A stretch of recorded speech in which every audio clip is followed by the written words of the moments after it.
Hello, everyone. Your host here, Antoine, and your co-host, Cowboy, and we are tuning in to episode 3 of season 10 of On the Couch. I'm not going to do a long intro this time because my guest is somebody that I worked with for a long time and I've known for a long time in the community. So I think the conversation is going to be more interesting than me, whatever introduction I can come up with. But still, I'll introduce her as she has managed a historic club in the community. She was in the early days of Tycott and the start of Tycott and all that. She has performed in the city, in surrounding cities to Toronto, and Tycott's events all over North America. She has met and known pretty much every club impresario in our Toronto queer clubbing history and surrounding areas. And we are about to talk about all of that and maybe just some gossip. No, we don't do gossip. With that, please help me welcome to the show, Sherry Sylvain. Sherry!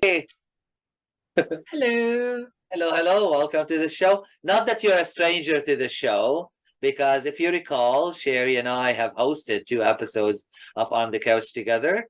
There was a Pride episode and a holiday episode, right? Yeah, I believe that's correct. and we sang together on the show as well. Yeah, we duet. We did a couple of duets. Before I dig into all of that, the performance, I want to start first with the first topic, managing. Gossip?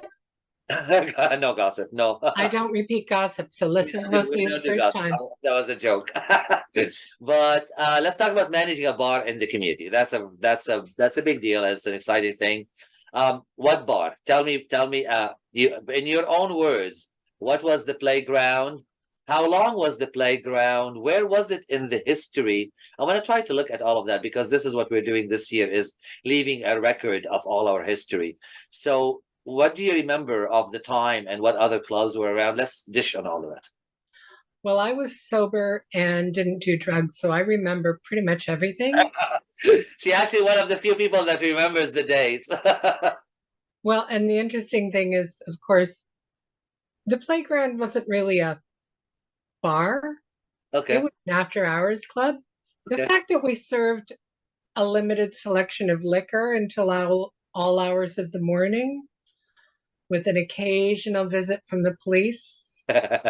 Um, It was one of the spaces that were popular in the late 80s, 90s, late well, 80s, this was in the mid 90s, mid 90s, from right? about Yeah. 92 to I think Yeah. I started mid 92 and we closed about late 95, So just it was, before Colby's yeah. closed. Isn't it funny? It did not last for a long time. Like Oh, other it was there for a bit before I got there. Okay, but for like other the big clubs like the Barn, 20, 30 years, what is it? But although Playground was a short period of our community history, it had an impact. Like it is remembered as a I think it's remembered with a lot of blurry images because most people were out drinking all evening in the real bars. yeah, And then they came and continued to drink and party in other ways. partake and other things. Yes, until the wee small hours of the morning. Yeah, we all know what happens at an after hour club. It's all about that. I certainly do because I was sober. That must have how was it to I mean that I always ask you how did you handle having to deal with a bar and watch all everyone being messed in the trunk. Well, I've never been a drinker really. I tried when I was 19 Okay. and I drank at a Christmas party, a, a company Christmas party when I was 19 at my part-time job when I was going to Western. And I was so sick. Oh, I was really? like, I'm not drinking. You know what? It's funny you say that because I was talking with my brother-in-law earlier, and apparently my sister has an allergy to alcohol, and I never heard of somebody being allergic to alcohol. So Oh, maybe that's why because she said that she every time she tried, she was sick for like 3 or 4 days after that. well, I mean, In my case, I was sick for 3 days afterwards, but Yeah. I drank a lot at that company Christmas party. Okay. We were doing shots and we were doing mixed drinks and we That's ran right. out of this, so we drank that. And we finished at the club where we were having the party and we went to somebody's house and we kept going. And of That turned, course, and that I turned was, you off, I'm sure, yeah, after engaging. Okay. I want to look at oh, sorry, actually one question. Where was the playground? Just so we can give proximity. at the corner of St. Joseph and St. Nicholas, In Toronto, Ontario? 13A St. Joseph Street. Okay. And it was on the south side of St. Joseph, on Underneath. the east, no, on the east side Okay. of St. Nicholas Alley. On the west side of St. Nicholas Alley was Colby's Right. and Stallions, Okay. which was the precursor of Bachelors. No, first it was Bachelors, then it was Stallions, was the strip club and the dance bar upstairs at Yeah. Colby's. Yeah. Yeah, I definitely remember Bachelors because I used to go to Colby's and Bachelors every evening until just before they closed, and then I'd go next door and open the playground and start serving liquor when everybody else stopped. So other what was happening around the same time? There was Kobe's, there Hmm. was Bar 501, Yep. there was the barn was open, Boots was Hmm. open, Booth and Kerbash. Hmm. Fly and Five, no, Five came after Kobe's. Yeah, Okay. Because it took its place. And Fly hasn't opened kind yet. of. Fly opened late 90s, I think. Later, yes, Yeah. because Colby's, I remember when Colby's closed because I actually had a Lincoln Town car Okay. and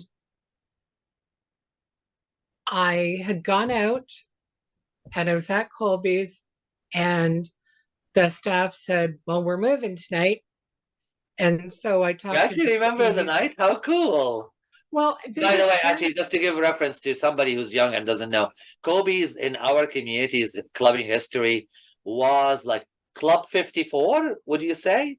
Studio Studio 54? Yeah. 54-ish, yeah, Yeah, it had with everything. dancers and It had everything in complex. Every freak in town was there.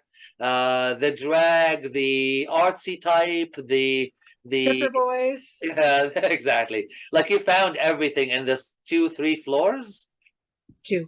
2 floors, right? Well, Yeah, there was a basement and yeah. That's then what I there was were thinking. offices up Yeah. above. Okay. Cool. Okay. But So yeah. I had a Lincoln Town car and I was talking to George, and everybody was carrying stuff by hand Okay. from From the from club. Colby's location at St. Joseph and Yonge, just like a block up the street to 619 Yonge, which was going to be the new location, Uh, Club 619.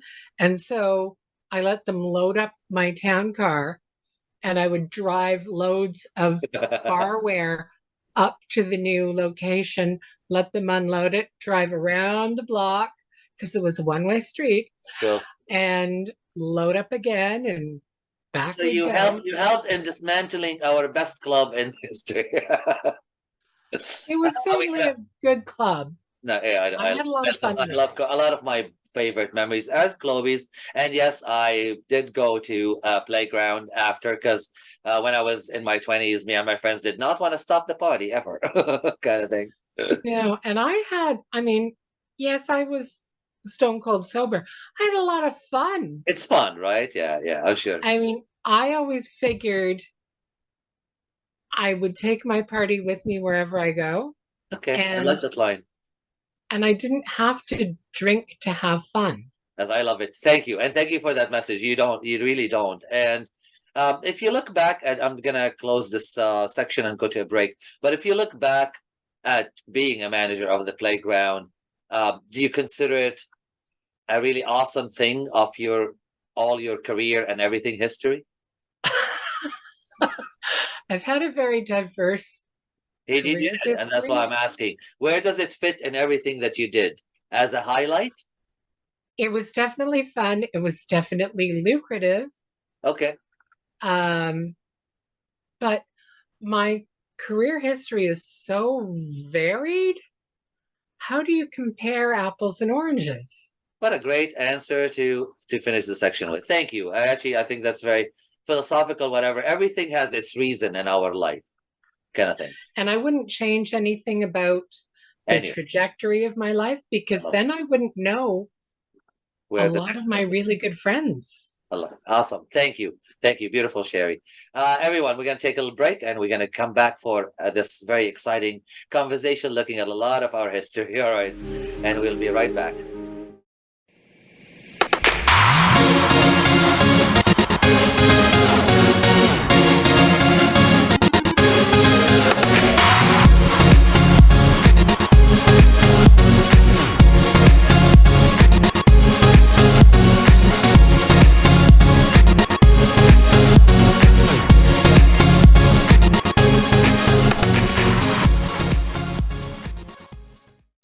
And we are back with Sherry Sylvain and little Cowboy here, of course, who's perky today.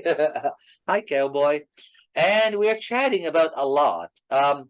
Let's you and I have spent hours and hours and hours talking about music as we are collaborating on some stuff. So I'm going to just say that other than performing a duet together, Sherry and I then started working on other things. So we have recently have co-written a number of songs that I'm recording soon, and they're coming out. I know Sherry is working on a song on her own with another community artist, Elana Hart, who's my producer. So there's a lot of synergy and connections there.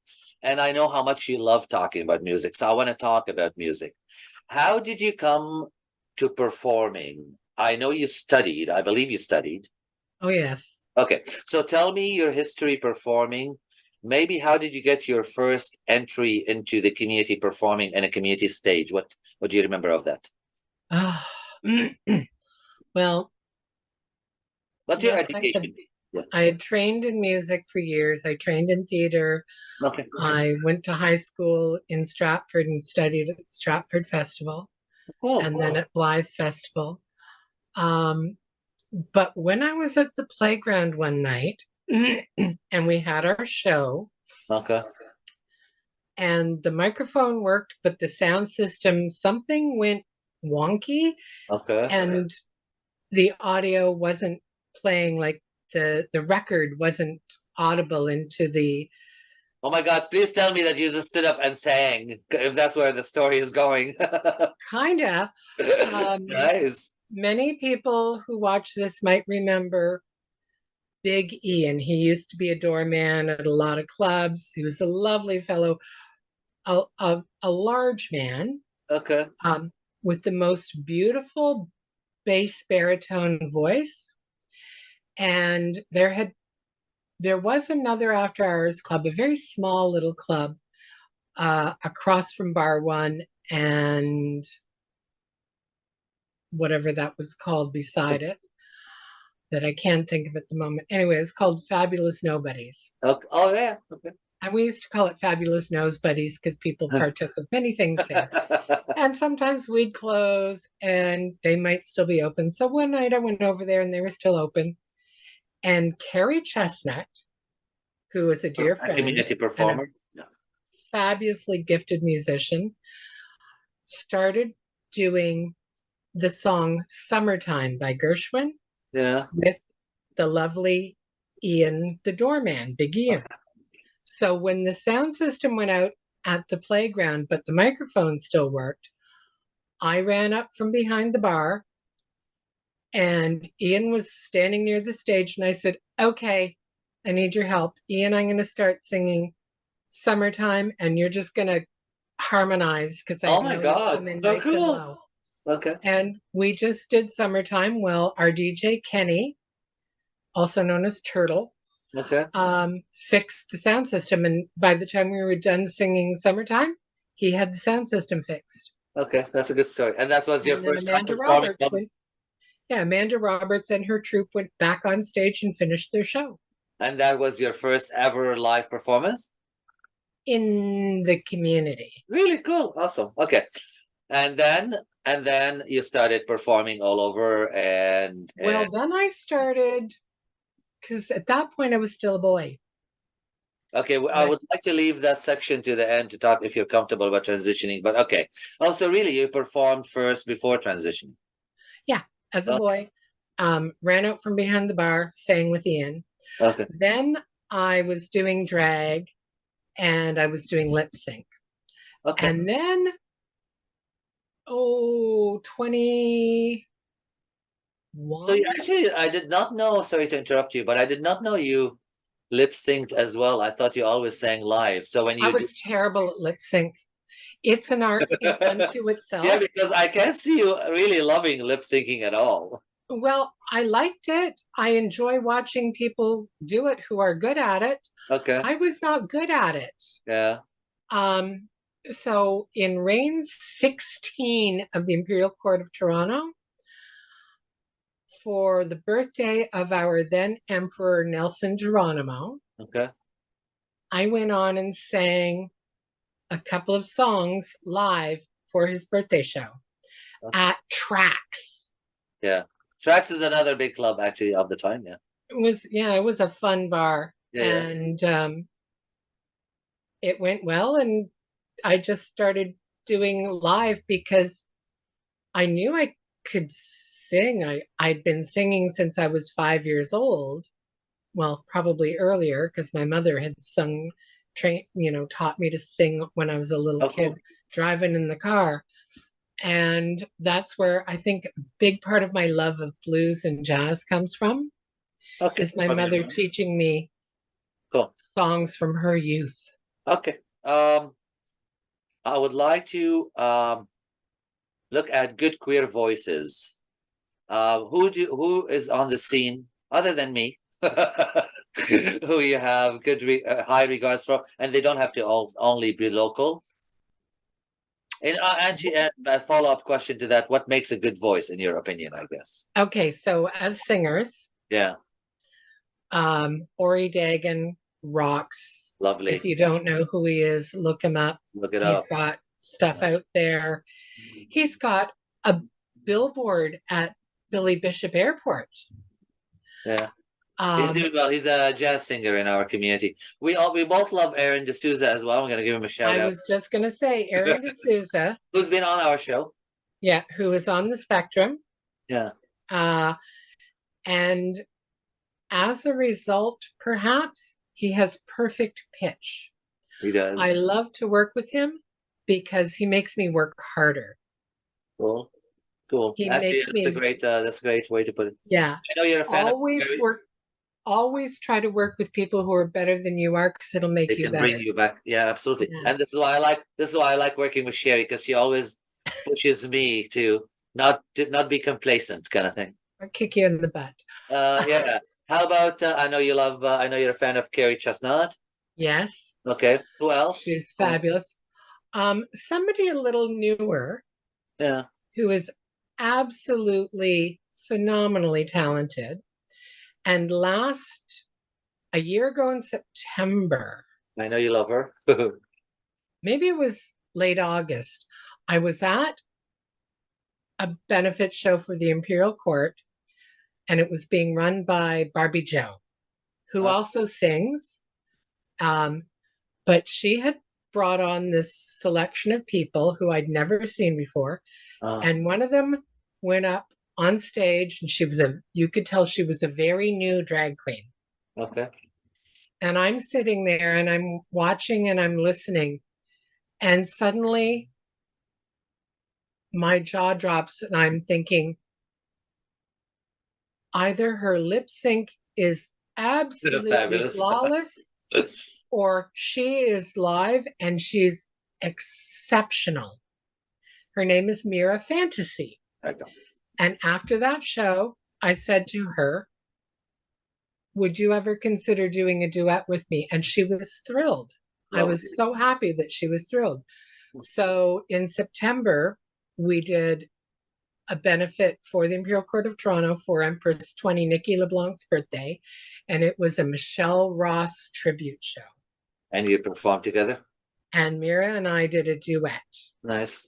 And as a result of working with her on that duet, then in December of last year, I guess I got the call in November saying, oh, Stratford Pride, would you come and do a show at Stratford for With fundraising for our Winter Pride? So I took Mira as my other half, and we did a show that was entirely live vocals Nice. and some solos and a lot of duets. Okay, cool. I was very ill at the time, and even though I was very ill, they seemed to think the show was really good, and they asked us to come back in I remember February. you were very happy with the results. I was in the dressing room being ill on breaks, and they said, "Oh, that was fabulous. Can you come back in February and do Well, our that's the Pride consummate Gala?" professional. This is a good segue. But I was going to mention something from just what Sherry mentioned. You guys, there's a lot of awesome queer live artists out there. You just gotta find. It's very hard to find live art and live entertainment venues, but search them out. They could use the support and the love and the fanship. This is a good segue into having mentioned Drag and Mira. Tycott. What I'd like to do is just, I know I've had a lot of Tycott members on the show before, There are a but lot of us. yeah, but there's a lot of us. But I'd like maybe if you can provide an explanation to people, what is Tycott and what is your relationship to it? Okay. The Imperial Court of Toronto is part of the Imperial Court system, which started close to 60 years ago Okay. in San Francisco, California, as a charitable endeavor. And it grew slowly. But then in the 80s, with the onset of AIDS hitting our LGBTQ community, the community needed to come together and raise funds to support our chosen family members who were not otherwise receiving supports. Okay, fair enough. So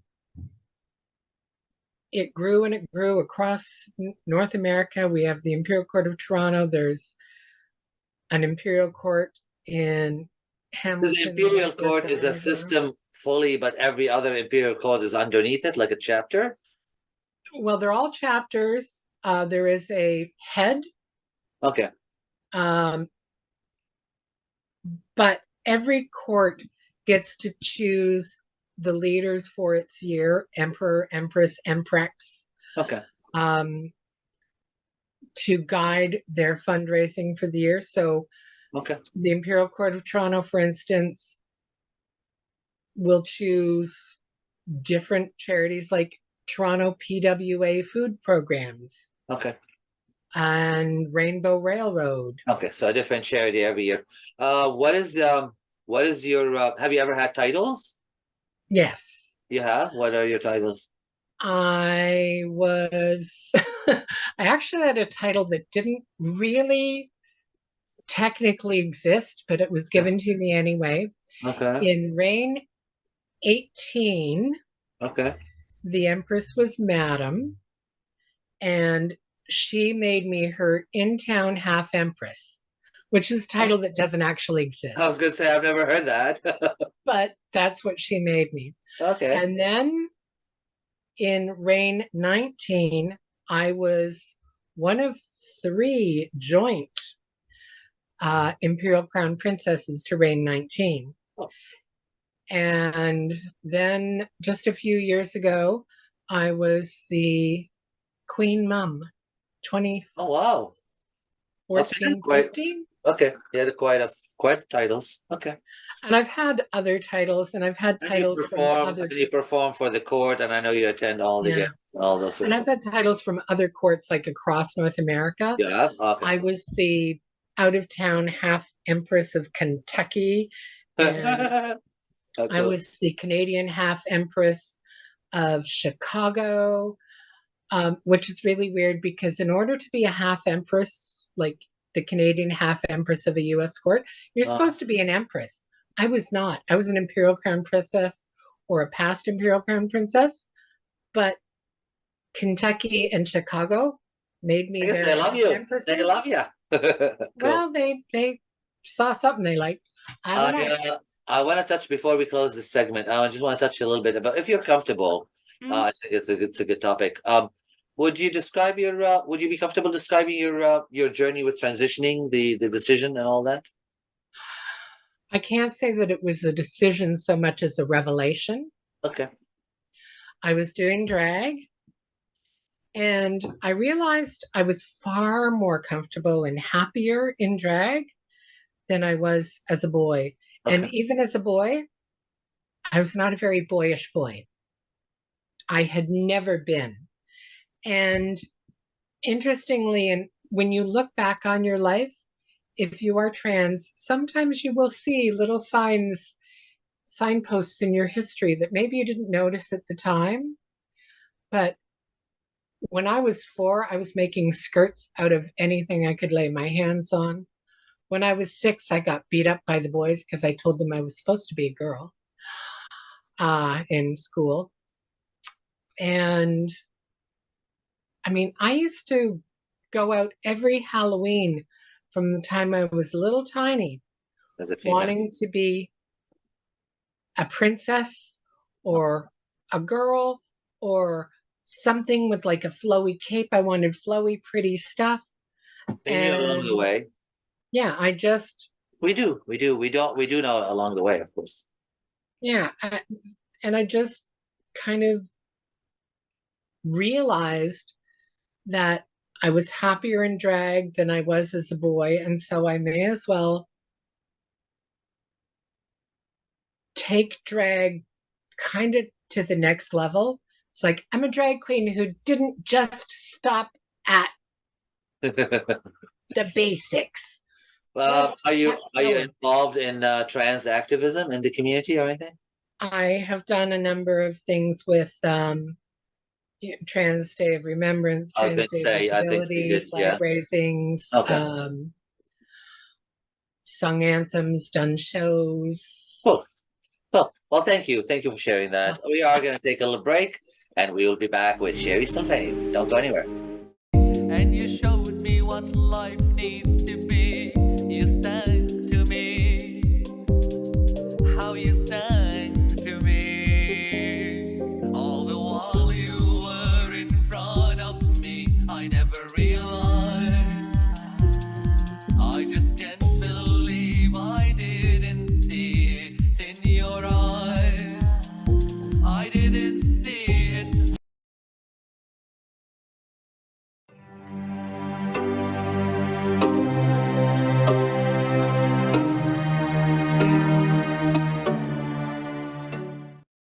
And welcome back, everyone. And back from a break, and we just took a chance here to fix a bit of the lighting. Sorry, it was getting darker. It's this time of the day that we're filming the show. But anyways, we are back with Sherry Sylvain, and we're going to usually in segment 3. If you've watched the show, we're gonna just look a little bit about your upbringing. Just give us a bit of idea of upbringing, family life now. Do you have pets? I know you're married. I'm not sure if you're No, married or common law. I have an insignificant other. He's a lovely, lovely, lovely man. Cool. Most considerate Oh, person you could ever want to meet. all right. Very kind and generous and warm and sweet and loving, and I hear a he lot of good cooks and things. he cleans and he does laundry. And since I've been injured this week, he's been making me nutritious meals so that I'll heal faster. Oh, Oh yeah, he rocks. where did you grow up? Mostly in Mississauga, Oh, nice. in a nice area, South Mississauga. Okay. And then when I was 15, when I was 14, I was taking theater at U of T. And then when I was 15, I went to Stratford and did a year of Stratford Festival. Okay. And then I relocated within that region And if anybody knows where the Blythe Festival Theater is, Okay. which is Huron County-ish, Okay. north of London, Okay. fabulous little theater there. So you've always been to the West. Kind Well, I thought of it as central, but okay, west. of. You're the West. Toronto is the center of the universe. Yeah, and They like to think that. I say I'm in Durham, and you're in the I West. was in Mississauga. I thought Mississauga was central. But yes, I guess went west to Stratford and then west, northwest, When did you land to in the Toronto? I guess country. the 90s is when you landed in Toronto. I came back to Toronto in the 80s 80s, okay. as a straight boy. Okay. I had a very corporate existence. I'd been at U of T originally. I went to Western. I went to Fanshawe. I came back to Toronto and I did a little retail work until I found a corporate job. Okay. And then I was doing part-time studies at Humber and Sheridan and someplace else I can't even think of. Cool. I'd been at Western, I'd been at Fanshawe, I'd been at U of T, Sheridan College. She's done and all the Humber universities. College. Debbie does all the universities. Yeah. I like learning stuff. I watch Actually I know that television. about you. I know you're like sucking up new information on things. Among other things. All right. So with that, oh, you don't have any pets, right? No. Hmm? You don't have pets? Just you? Pets? Yeah. No. No. I used to have a dog who I I absolutely remember that you love, did. Okay. Cool. but I'd give her away to a nice home with a guy who lived in the country and went Oh, nice. running every day. So Cool. she was a big Doberman Doberman. Doberman. I love that. Yeah, and I love that. she was too big to live in a condo. That would be the case. I think Yeah. that breed is better off outside.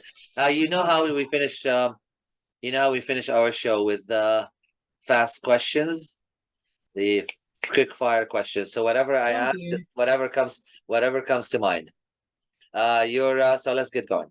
Your favorite color, Purple. your favorite flower, Iris. iris. Cool. Your favorite season of the year. Summer. Nice. Give me heat. Really? Okay. What's your favorite idea of a perfect vacation and a favorite place you ever traveled? Oh, such a toss-up. Okay. Let's start by saying, gotta have good shopping. Okay.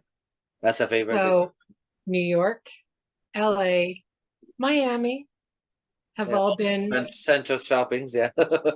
great shopping. Okay. New York, as long as it's, reasonably warm. LA is usually warm, and Miami is usually warm.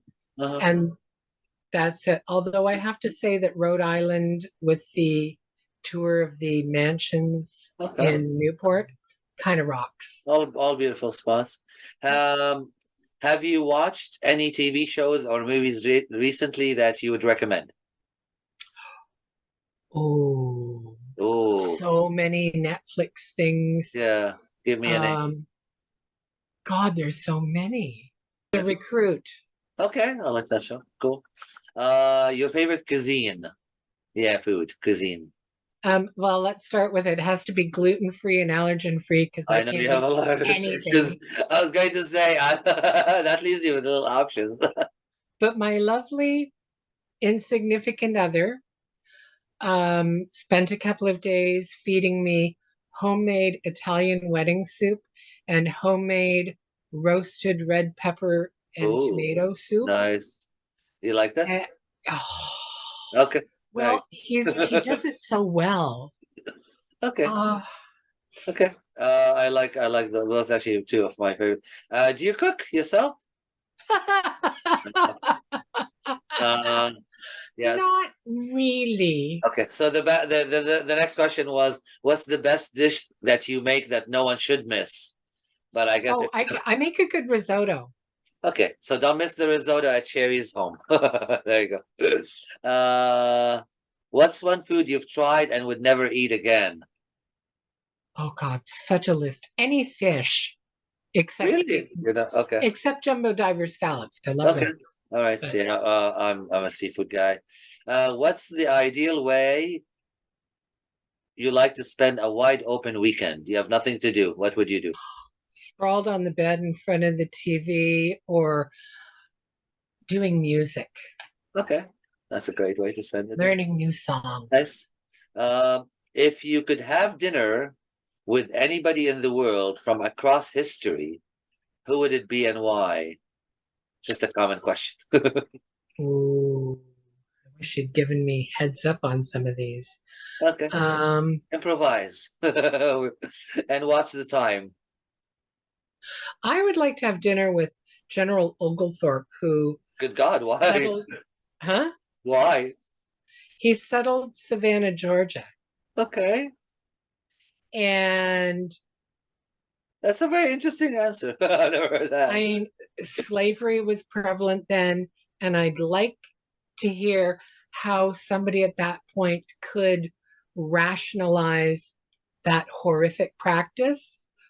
But the interesting things with the building of homes with seashell-based tabby and then on to exceptional architecture that's down there. Okay. Very interesting stuff. I love, my God, what an interesting answer. If you could have any superpower, what would it be? Better vision. Okay. I can barely see without glasses. Okay, then that I would mean, be you're that just a would be a blur. needed superpower. Cool. Alive or okay, that's an interesting question for somebody who appreciates music. Alive or passed away, and no money and money is no object. Which musician would you love to see perform live? This will freak some people out. One of Uh-huh. my very first piano lessons was by the late, great Oscar Peter. This will freak some people who lived near us in Mississauga. Okay. And what a gifted musician that man was. So you would pay any ticket amount to go see him live? Well, he's dead now, but yeah. No, but that's not an issue. So that's what we said. Okay, cool. Thank you. That's good. What's the best advice you've ever received? Work with people who are better than you are and rise to their level. That's why you work with me. Okay. Okay. Excuse me while I bite my tongue. It's hard. That. What's the best compliment you've ever received from someone? It's the best thing I can ever hear is when someone I know is a good musician, like a really talented musician, who will come up to me and say, I love your voice. Yeah, that actually would make a huge difference when somebody who is in the industry say that. Cool. What's the number one thing you wish more people knew about you? I'm easy to get along with. Okay, I like Don't that. be intimidated by anything. Actually, I like that. Cool, very cool. A job you would suck at. Oh, We're almost there. a job. Anything to do with cleaning. I Okay. do not do cleaning. I can't second that even more. I hate it. I hate cleaning laundry. You have to do it, but No, I don't have to do it. yeah, but you have a My husband. mother I does don't. it. My mother, who I'm staying with currently, because she's had a stroke, we have people come in and clean. Cool. I'm Okay. not going to do it. Good for you. I am stuck. I have to. But are you early or late? Usually, you're usually Early. on time. Early. I was Early is, raised. I don't know early, but I know you're on time, and I know you're very particular. I'm always at least on time, but preferably early, Really? because Cool. I Good for was you. raised Love it. on the premise that First and foremost, if you're late, you're disrespecting other people's Thank you. I love that sentiment. And my father always, and my mother both, when I worked for them, always said, if you're early, you're on time. If you're on time, you're late. And if you're late, you're fired. And I wish more people would just understand the concept, not the firing thing, but just understanding the concept that try to be early because you really are disrespecting somebody else's time. Anyhow, pet peeves. That could be, for me, that would be a pet peeve, being late. But pet peeve for you? Oh, very, very poor grammar. Yeah, I know. She keeps fixing. Things like people who say non-existent words like irregardless Don't get me going. and dilapidated instead of dilapidated. Get the letter, like read it. I know. Sound it out phonetically. More and more, we're losing the language. Okay, last. And proper use of pronouns, because pronouns include things like who, whom, and that. That is overused to the extent that people refer to other people as that. That's a person? No. Yeah. He, she, or they are a person. Yeah. Who, not that. Who. Thank you. Gigantic, but okay. Thank you. Okay, that's we're not doing a grammar lesson. The last question is, you're planning a very romantic date for your partner. What would you plan? Oh, my dog. He doesn't have to cook. Okay. We would go out. Okay. Someplace very nice. Okay. And I would treat. Cool. Because I would buy him dinner and we dress up very nicely and go someplace very intimate and elegant, good food. And yes. Thank you, Sherry. Well, here we have it. I promise you it won't be that painful. a little taxing on the brain a couple of times. Thank you. It's a great conversation. I think we gave some really good points of our history for people to learn from. And I appreciate you, everything you do, everything you've done in the community. You know that I've always sang your praises and told you how you're integral to the history of our community. And usually on key too when you sing. I love you. You take care. And everyone, thank you for watching. From Sherry, from myself, from Little Cowboy. Be good to yourself, love yourself, be good to others. We all share one small world and we have to make the best out of our life here. Closing note, it costs nothing to be kind to other people. Thank you. And I think Cowboy agrees with that. All right. Take care, folks. Love you.